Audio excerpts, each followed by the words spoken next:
Bagaimana cara mencari investor? Gue mau share sedikit. Memang untuk mendapatkan investor itu nggak gampang. Nah, tapi gue mau share pengalaman, siapa tahu berguna buat kalian. Biji kopi yang gue roasting, gue taruh di tokopedia.com/toko Uncle Joe. Buat kalian yang mau nyobain, silahkan check out di sana. Dan sekarang kita lanjut. Pertama-tama yang berinvestasi sama gua itu cici gua. Yang terdekat dulu, pasti kita kalau mencari investor pasti yang terdekat, om, tante, keluarga gitu ya. Nah, unclejoekopi.id yang di pusat itu di invest sama kakak gua, guys. Lalu ada project kedua gua di Surken, Uncle Joe X Bar.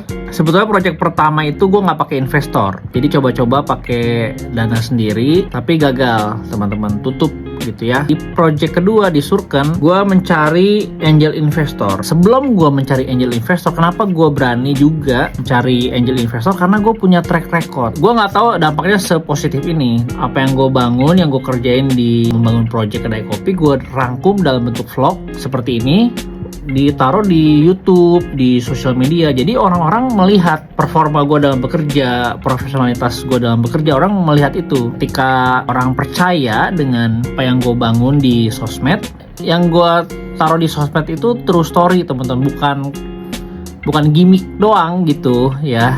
Ada sih gimmicknya, tapi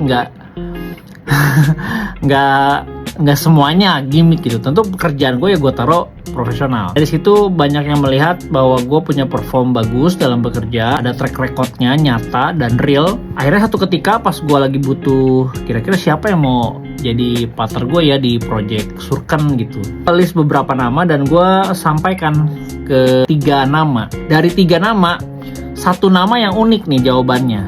Jadi gue bilang, Pak, gue punya project bla bla bla, gue butuh angel investor. Gue nyari angel investor. Dari 3 nama itu langsung tanya, butuh dana berapa? Jadi nggak nanya proposal, nanya perhitungan, enggak, guys. Ini unik banget. Jadi dia nanyanya butuh dana berapa. Nah, dari 3 itu kan satu unik nih, pertanyaannya unik dibanding yang lain. Yang lain kan nanya perhitungan, detail, bla bla, wah ribet lah pokoknya ya. Nah, 1 nama ini dia langsung butuh dana berapa? Gue bilang 1 angka sekian. Ya udah, nanti saya siapin. Terus gue yang bilang, tunggu. Minggu depan kita ketemu, gue siapin proposalnya, bagaimana detailnya, nanti kita ketemu. Ya, akhirnya setelah seminggu kemudian ketemu, di bulan yang sama dia beresin dana yang dibutuhkan.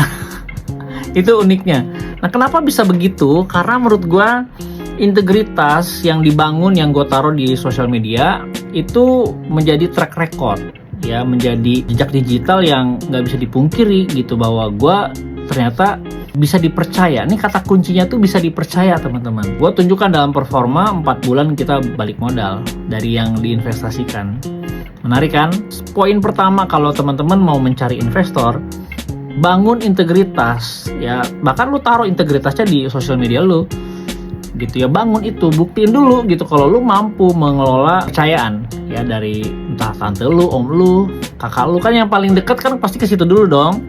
Lalu bangun track record lu di situ, tunjukkan dalam performa dalam bekerja, integritas profesional dijaga ya. Gua rasa karena itulah kenapa 9 outlet kemudian yang gue bangun nih, 9 kan gue target 10 nih. Yang pertama kan yang tadi tuh. Nah, 9 kemudian tuh full langsung gitu. Jadi gue nggak ada kesulitan mencari investor, teman-teman. Nah, mungkin karena itu banyak banget orang berlomba-lomba untuk berinvestasi.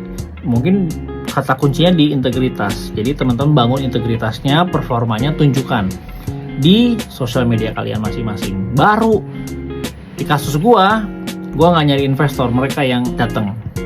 Semoga membantu.